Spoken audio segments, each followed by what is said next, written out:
Voilà, on va quand même reprendre tout ce qui était dit entre. Donc justement, Sandrine nous dit qu'elle a vu les policiers à cheval le soir dans sa rue, rue du Luxembourg pour l'événement de juillet. Donc ben voilà, c'est clair que ça fait son effet. Euh, Maurice qui nous dit, ben oui, j'allais lire la fiche par rapport au chien. Françoise, ben, qui nous dit justement que tu dois aller avec Surclois juste après, que tu es attendu de pied Oui. ferme manifestement. Donc on ne traînera, enfin on traînera pas de toute façon, c'est quand même assez Non, bien non, mais on a timé. le temps, il n'y a pas de Oui, souci. non, c'est assez bien timé de toute façon, il ne faut pas se tracasser parce que le candidat suivant arrivera normalement à l'heure aussi et on enchaînera. Donc on a 20 minutes Absolument. ensemble à Robin. Donc Robin est dans le coin. De fait, il était dans le coin là-bas. Enfin, c'est pas vraiment. Enfin, si c'était un coin de table. Mais donc voilà, il n'est pas puni, je vous rassure. Robin fait les choses de manière impeccable et donc je n'ai rien à lui reprocher. Je ne pourrais pas le punir. D'ailleurs, on a bien dansé début de semaine et on a Ah oui. bien rigolé hier aussi. Donc voilà, donc Voilà. Robin est là avec nous.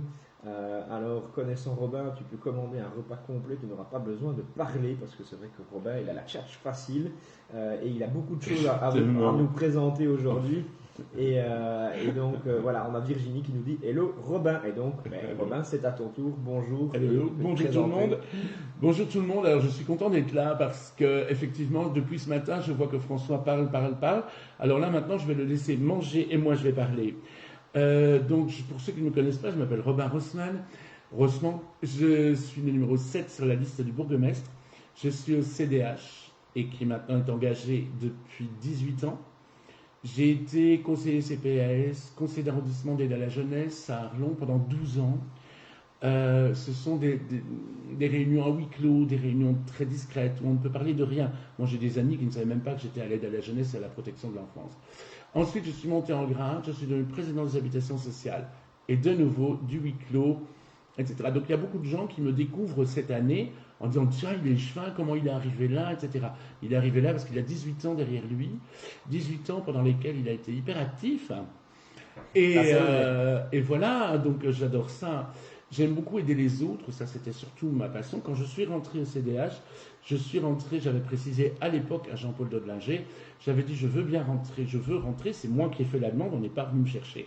J'ai dit je veux rentrer au CDH, mais à une condition, c'est de pouvoir toujours travailler dans du social, dans de l'aide à l'enfance, dans de l'aide aux personnes, dans de l'aide aux citoyens. Ça pour moi c'était hyper important. Et dans cette campagne aussi, c'est encore plus important parce que je vois plein de choses qui ne vont plus, notamment au niveau de la protection de l'enfance, le harcèlement scolaire, les violences domestiques, violences familiales, il y en a de plus en plus parce que les gens sont mal dans leur peau, il y a un mal-être qui fait que les enfants souffrent. La violence domestique, c'est pas forcément un gosse à qui on a mis deux claques, c'est un enfant qu'on laisse sur le côté, dont on ne s'occupe pas. Ça, c'est violent. Ouais. Parce que l'enfant, pour se construire, il a besoin d'un encadrement, il a besoin d'images autour de lui. À partir du moment où on le tape dans un coin avec une tablette et qu'on ne lui donne pas ces images, eh ben l'enfant il ne peut pas se développer. Et on le voit aujourd'hui, on a de plus en plus de jeunes qui mettent fin à leur jour et ça me choque au plus haut point parce que je me dis mais comment peut-on aussi jeune ne plus avoir envie de vivre? Qu'est-ce qui fait qu'on n'a plus envie de vivre? Alors j'aimerais bien, ça c'est mon utopie à moi, hein, chacun a la sienne, moi, j'ai aussi mon utopie, mais j'aimerais vraiment bien qu'on crée une cellule, un bureau, quelque chose, avec une assistante, qu'on puisse travailler avec l'assistante sociale. Moi, je ne suis pas assistante sociale, mais j'ai un vécu. Et qu'on puisse aider ces gens, et qu'on puisse les aider sur le terrain. Parce que quand on donne des numéros d'appel en disant, voilà, tu te sens pas bien, tu peux appeler ce numéro-là, tu tombes à Liège ou à Bruxelles ou dans des régions parfois reculées, et tu n'as pas des gens qui ont la connexion avec le terrain. Le terrain ici, il n'est pas le même qu'à Liège, il n'est pas le même qu'à Bruxelles. On va dire à un enfant, oui, mais il faut sortir, il faut aller voir des copains. C'est plus difficile à Tulle dans le carré, hein. Il faut quand même reconnaître. Donc, on a besoin d'encadrer certaines personnes. Alors vous me direz, oui, ce n'est pas une majorité. Si on ne s'occupe que de la majorité, on répare les routes, on entretient les cimetières et on s'arrête là. Et ça, c'est pas bien. Il faut aussi faire le reste. Parce que, aussi, dans les incivilités, c'est pareil. C'est pas un exemple qu'on donne aux enfants. Alors on vient nous reprocher maintenant pour les sacs poubelles. Ça me met. J'ai les poils qui dressent rien que de me prononcer le mot sac Je poubelle, vois c'est ça, vous oui, c'est dire. vrai, il a l'épaule Il y pleine a de des reste. dépôts d'immondices sauvages. Alors je vois sur Facebook allez, je veux dire des personnes, ben, on va les appeler des personnes quand même, qui mettent oui, merci le bourgmestre, oui, merci les étoiles, oui, merci ceci, grâce à vous. Grâce à nous, rien du tout. Ce sont des gens qui ne triaient déjà pas avant. Et le problème de ces incivilités d'immondices, ce sont des gens qui se débarrassent des ordures sans trier et qui vont les taper n'importe où comme ça le soir en allant se balader. Mais ça n'a rien à voir avec le prix des sacs poubelles. Vous avez là des sacs, et regardez autour de vous, vous avez des gens qui mettent ça dans des sacs à provision, qu'ils ont payé 1,20 € à l'Aldi, au Lidl ou au Deleuze. Moi, j'ai pas de sac poubelle à 1,20 €. Je ne sais pas où vous les achetez, mais moi, je ne les ai pas à ce prix-là. Donc, il y a un moment où il faut recadrer les choses. Et il faut arrêter de tirer sur la commune. Vous me direz que c'est toujours les mêmes qui tirent et qui tirent à balles réelles. Et qui y vont en disant, ouais, il y avait de la neige une journée, bam, c'était la faute à la commune. On n'est pas responsable de la météo non plus, il faut arrêter à un moment donné. Il nous aurait fallu ce jour-là 200 ouvriers supplémentaires pour pouvoir couvrir toutes les routes de l'entité. Il faut quand même rappeler que nous avons 7 districts. Pour les 7 districts, il aurait fallu 200 ouvriers supplémentaires. On va les chercher où? C'est vous qui les payez? On augmente l'impôt, on quadruple l'impôt, et là, on prend 200 ouvriers. Et là, Robin est en mode coup de gueule. Là. On est dans l'utopie. Et ça, je n'aime pas. Donc, je n'aime pas qu'on agresse des gens qui travaillent, parce que croyez-moi, on travaille. Et je vous jure, encore cette semaine, avec François, on peut le dire, on a passé des heures que vous n'imaginez même pas. On commence des fois à 8 h au matin, on finit à 22, 23 h. Mais on ne se plaint pas, on a choisi de faire ça. On a choisi. Alors voilà, donc ça c'est déjà mon coup de gueule. Alors ensuite... Attends, alors je vais juste te calmer par rapport aux réseaux sociaux, parce qu'on a quelques réactions quand même, avec Nadège Rossement, tu connais, je pense. Oh, je connais. Qui dit, Julien dit, t'es beau Dadoun. C'est mon petit-fils. Voilà.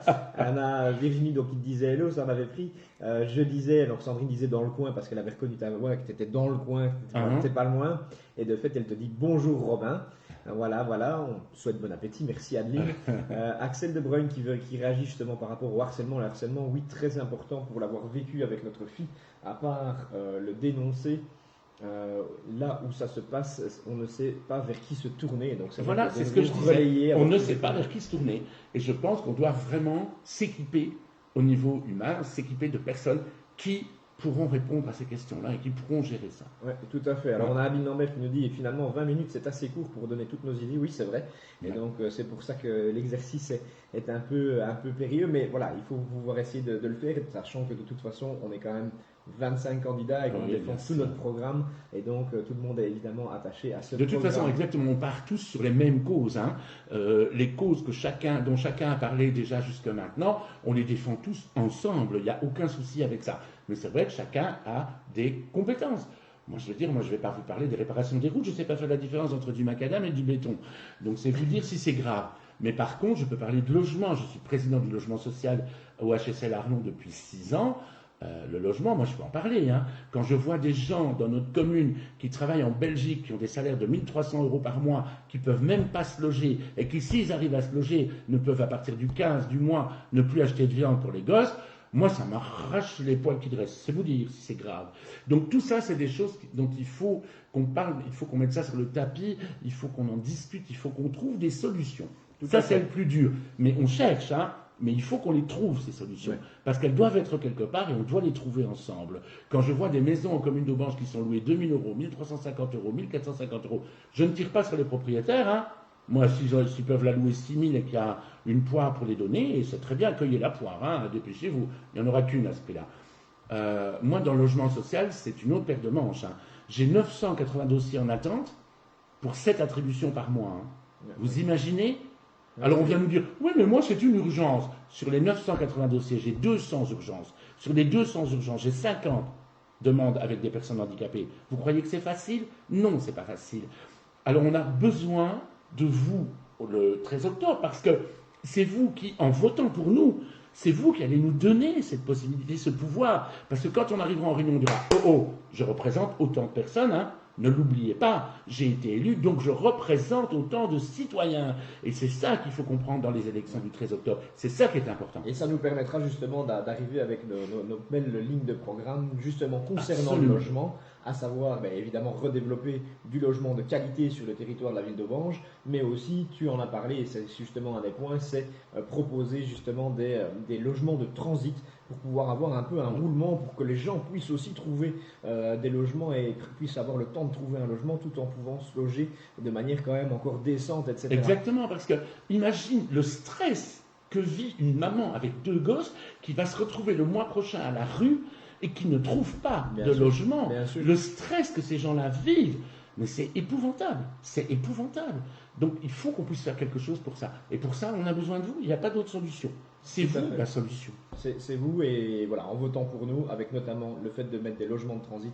En plus, il en faut dire ce qui est, on a une liste magnifique, mais je pense que tout le monde l'a dit depuis ce matin. Oui. On a une liste magnifique, elle est équilibrée, elle a des gens valables dans tous les terrains, dans tous les domaines et dans toutes les compétences. Et ça, c'est important. C'est cette unité-là qui fera notre force. Et c'est la devise de la Belgique quand même, l'union fait la force. L'union fait la Et bien force. notre union fera votre force. Ça, c'est vrai. Exact, exact. Belle parole, Romain. Alors, on a Stéphane qui nous dit: allez, Romain, tout mon soutien, bravo pour ton analyse de la pollution, des incivilités. Je suis 100% d'accord avec toi, étant sur le terrain chaque semaine. Et donc, c'est vrai qu'on a Stéphane qui œuvre quand même beaucoup pour la ville de Ganges en ramassant énormément. Et donc, on te remercie, Stéphane, en passant. Et d'ailleurs, pas que ramasser, il sensibilise aussi beaucoup. Et beaucoup de monde autour de lui, et il a des beaux projets aussi. On a un il vient d'avoir un service. projet avec les enfants. On a un service Magnifique. travaux formidable, et alors on vient de nous critiquer parce qu'on en a vu un qui s'était appuyé sur son balai pour fumer une cigarette. Mais on n'a pas vu non plus quand ils ont ramassé des sacs poubelles bourrés d'asticots et qu'ils ont dû les prendre à bras le corps pour les mettre dans le camion. Ça représente des tonnes par semaine. Des tonnes, pas 100 kilos, 200 kilos, des tonnes par semaine. Tout ça, il faut prendre en compte, hein. Il faut prendre conscience de ça. C'est facile d'être sur les réseaux sociaux assis dans son fauteuil avec une tablette et comme tu dis: oh, je n'aime pas ça, oh, mais ça c'est pas bien, oh, mais ça c'est machin. Venez sur le terrain et vous verrez si vous utiliserez encore votre tablette pour dire des bêtises. Non, moi je dis il faut arrêter de critiquer les gens qui travaillent. Ouais. Et nous on travaille. Et il travaille bien, il faut quand même le dire. Alors, on a Olivier Mestré qui, justement, t'adresse une petite demande ici. Robin, vous étant un ancien commerçant, que pensez-vous des commerces parallèles non déclarés? Alors, on n'en a quand même pas beaucoup, parce que tu insistes là-dessus, Olivier, pour dire, parce que tu avais déjà mis la question tout à l'heure, mais a priori, on n'en a quand même pas beaucoup, et on les poursuit quand même fortement pour essayer de mettre un terme à tous ces commerces qui pourraient être non déclarés ou autres. Et donc, on fait quand même un bon suivi. Et toi, qu'est-ce que tu en penses? Est-ce que moi, c'est pas une problématique, elle existe comme un peu partout, mais elle n'est pas prédominante chez nous. Mais toi, personnellement, qu'est-ce que tu en penses en tant qu'ancien, justement, président d'une association commerciale? Moi j'étais président des commerçants pendant très longtemps, et j'étais très jeune encore à l'époque. Et à l'époque, il y avait beaucoup de commerçants. Ce qui s'est passé, c'est que les commerces ont fermé parce qu'on a ouvert des galeries, des centres commerciaux à droite, à gauche, et les gens ont préféré aller faire leurs courses dans les galeries que de se garer à 3 points différents dans les centres-villes. Et maintenant, on achète en ligne en plus. Alors maintenant, en plus, avec Internet, on achète par Internet. Donc c'est vrai que chacun se débrouille pour pouvoir manger comme il peut. Alors oui, il y a du commerce parallèle. Je pense que c'est pas la majorité, c'est pas ça qui met en péril une commune non plus, hein. Je ne dis pas qu'on ne peut pas lutter contre, hein, C'est ce qu'on fait, mais d'ailleurs. ce n'est pas ça qui met en péril une commune. Je ne pense pas. Ce qui met en péril une commune, c'est la façon qu'ont les gens d'acheter, la façon qu'ont les gens de voir. Mais je les comprends. Moi, je travaille aussi toute la journée. Les gens qui travaillent de 8 h au matin à 19 h, où est-ce qu'ils font leurs courses? Ils n'ont pas beaucoup de choix. Alors, il reste Internet et il reste le commerce parallèle, parfois, pour ces personnes-là, effectivement. Parfois, pour des personnes handicapées aussi, c'est très compliqué. Donc, je pense qu'avant de vouloir juger, il faut essayer de comprendre. Pour moi, en tout cas. Donc, je n'ai pas... Ah ben, il faut comprendre pour essayer Voilà. de traiter à la source. Exactement. aussi. Je trouve Maintenant, que c'est important. Voilà, Maintenant, il faut se dire aussi que c'est toutes les villes, hein. Ouais, Parce bien qu'on nous sûr. dit, oui, au Bange, allons-y, à machin. Moi, je suis allé à Dinan avec le voyage des pensionnés. Le centre-ville de Dinan, je connais Exact. depuis que je suis tout petit, parce que ma maman était une fan absolue de Dinan. On y allait souvent manger le dimanche. On ne savait pas marcher sur les trottoirs tellement il y avait du monde. Et des magasins. Moi, je me souviens, ma maman y achetait des sacoches, des bas, des chaussures, des machins. Il n'y a plus rien. Il reste rien. Si vous voulez acheter une paire de chaussures à Dinan, je ne sais même pas où vous pouvez aller. Pourquoi? Parce qu'à l'extérieur, près où on a construit l'hôpital, on a construit tout un zoning. Et les gens ne viennent plus en ville. Donc la ville aussi, le centre-ville est aussi en train de mourir. Heureusement, eux, il leur reste le tourisme.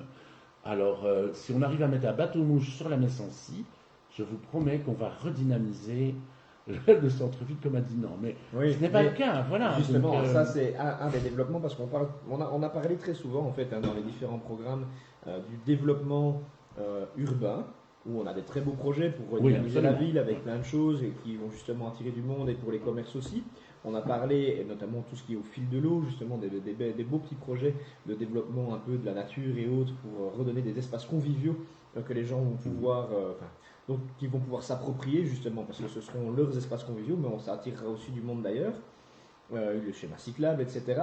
On a parlé du développement, justement du programme communal de développement rural, donc du développement de nos villages, avec des belles places de village pour attirer de nouveau un peu de monde, de nos maisons de village et ainsi de suite, avec des beaux projets que ce soit sur Batincourt, Aix-sur-Loire, Rachecourt, Alanzy, Aubange, la place à Aubange aussi, ou encore sur Guerlange, voilà, donc il y en a vraiment pas mal de projets. Et puis, il y a aussi, ça on en parle parfois un peu moins, pourtant c'est bien dans les programmations, et il va falloir concrétiser tout ça, c'est la concrétisation du développement touristique, parce qu'on a quand même des aspects touristiques, on sait bien, hein, on n'est pas encore une ville aussi touristique que Dinan, mais on a la volonté d'essayer de le devenir, parce qu'on a un patrimoine, on l'a dit sidérurgique tout à l'heure, mais aussi un patrimoine minier, avec les mines à Alanzy, mais on n'a pas que ça comme patrimoine, on a quand même pas mal de choses, le site de Clémarais est notamment un très bel exemple. Et puis on a des musées, on a un patrimoine culturel, et on a la rivière. Bien sûr, donc on a tout un patrimoine. Toutes les villes qui s'en sont sorties, comme Durbuy, comme La Roche, ce sont des villes où la rivière traverse. Et on s'est servi de ce point-là pour amener les gens autour avec le parc, etc. Ce qu'on a déjà fait d'ailleurs sur un dessus. Oui, tout à fait. Donc on va développer un parc urbain et autres. Et donc on va vraiment avoir à cœur de faire tout un développement touristique. Il y a un projet en fait provincial avec nos amis de Musson, deux communes qui se mettent ensemble pour essayer de mettre le patrimoine minier et sidérurgique, donc on inclut le musée à tuer l'acier aussi dedans, par rapport à justement la mise en valeur, la mise en exergue de tout ce patrimoine, avec un très très beau projet notamment de réalité virtuelle aussi, avec des choses qui s'adaptent un petit peu à notre temps, mais parce qu'on ne peut pas aller visiter les galeries, donc on les fait visiter virtuellement. Et donc on a ici la province qui soutient ce projet-là. Et donc il n'y a pas que les visites virtuelles des galeries, il y aurait justement un peu aussi toute cette partie de réalité augmentée, pourquoi pas sur les sites et pourquoi pas sur l'ancien site de l'usine aussi à Attu. Ça permettra de créer des belles balades et des beaux sites touristiques avec quand même pas mal d'enjeux à ce niveau-là. Je ne sais pas ce que tu en penses, mais c'est des beaux Je pense qu'on a fait le tour. T'as fait le tour, mais il reste il reste encore 3 minutes, bien sûr. Ah, mais parce que je vois que Stéphane est déjà là, je me suis dit, tiens, j'aurais été trop long, mais pas du tout. Non, tout le monde arrive un petit peu en avance, comme ça s'enchaîne bien, donc c'est... Hein? Une fois, je suis pas en retard. Ben voilà, c'est bien, c'est top. C'est top. Non, il nous reste encore 3 minutes ensemble, Robin. 3 minutes justement qui va vouloir te laisser dire ce que tu penses de la campagne électorale qu'on est en train de mener. Alors je trouve qu'on a... tout ce que tu as encore envie de nous dire en 3 minutes. Vas-y, je t'en prie. Allez, en 3 minutes, je vais parler pour nous. Je trouve qu'effectivement... Quand vous allez voter, quand vous allez vous retrouver dans l'isoloir, ne pensez pas aux personnes que vous... Ouais, parce que celui-là c'est mon voisin, parce que celui-là c'est le copain de ma fille. Pensez à équilibrer les chefina, le conseil communal et tous les conseillers, parce qu'il n'y a pas que le conseil communal, hein. On est au conseil de police, on est au centre culturel, on est à l'ADL, il y a plein de mouvements. Et l'ADL est un gros partenaire de la commune aussi, au même titre que le centre culturel d'ailleurs. Donc, je pense que quand vous serez dans l'isoloir, vous devez bien vous concentrer, et concentrez-vous sur tout ce que vous avez entendu aujourd'hui. Analysez et faites votre choix, et faites le bon choix. Et si vous réfléchissez bien, je pense que la liste du bourgmestre est vraiment la bonne. Après, vous choisissez les personnes dans la liste. Nous, on conseille bien sûr de voter pour tout le monde, parce qu'on trouve tout le monde bien, et on a envie que tout le monde qu'on reste ensemble, puisqu'on l'a préparé ensemble, qu'on puisse continuer à travailler ensemble. Mais c'est vous qui décidez, hein. Tout est entre vos mains. Ce petit crayon rouge qui a l'air de rien dans l'isoloir, c'est lui qui va décider de tout. Et en parlant de ça, ça me fait penser, petite précision, parfois on se demande, tiens, ouais, mais une voix c'est pas si important que ça. Si, ça l'est énormément, parce qu'en fait, quand on utilise la clé de répartition par rapport à ces fameux sièges, en fait, c'est une clé de répartition qui se calcule, et parfois une voix fait basculer un siège. Absolument. Et donc il y a un conseiller en plus chez nous, ou un conseiller en plus ailleurs, et donc vous n'avez clairement pas les mêmes personnes finalement qui se retrouvent autour de la table à cause de la voix que vous avez donnée ou pas à une personne, et donc, ou à un groupe politique. Et donc c'est vraiment très important, donc on le redit quand même encore aujourd'hui. Et donc on reprend pour terminer sur la dernière minute, on a quand même Nadège qui dit bravo Daddy, et on a Françoise Julien qui dit tu as été au top mon ami comme toujours. Et donc, voilà, elle est géniale Françoise, je l'adore. Je te laisse conclure ici. Voilà.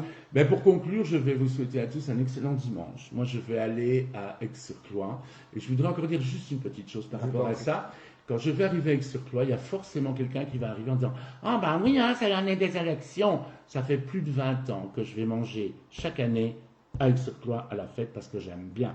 Idem, je serai dimanche prochain aux Pommes à Rachecourt parce que j'y vais depuis 25 ans et que la tradition veut, et je vous conseille de faire la même, qu'avec mes enfants, nous achetons un potiron et des pommes et le soir, je fais ma soupe de potiron avec des châtaignes et ma compote de pommes à la cannelle. Et chaque année, nous fêtons la fête des pommes à Rachecourt à la maison quand nous rentrons. Donc j'y vais chaque année. Alors ne me dites pas quand vous me croisez là-bas, oh madame, t'es venu faire un tour. Non, je fais un tour chaque année et je n'attends pas les élections pour sortir de ma maison. Et c'est très bien. Je vous souhaite un bon dimanche. Merci Robin. Et de bien réfléchir et de bien voter. Surtout voter bien. Voilà. Tip top Robin, Merci, un grand François. merci. Beaucoup. Un bon dimanche, salut. Ciao. Robin Rossman qui était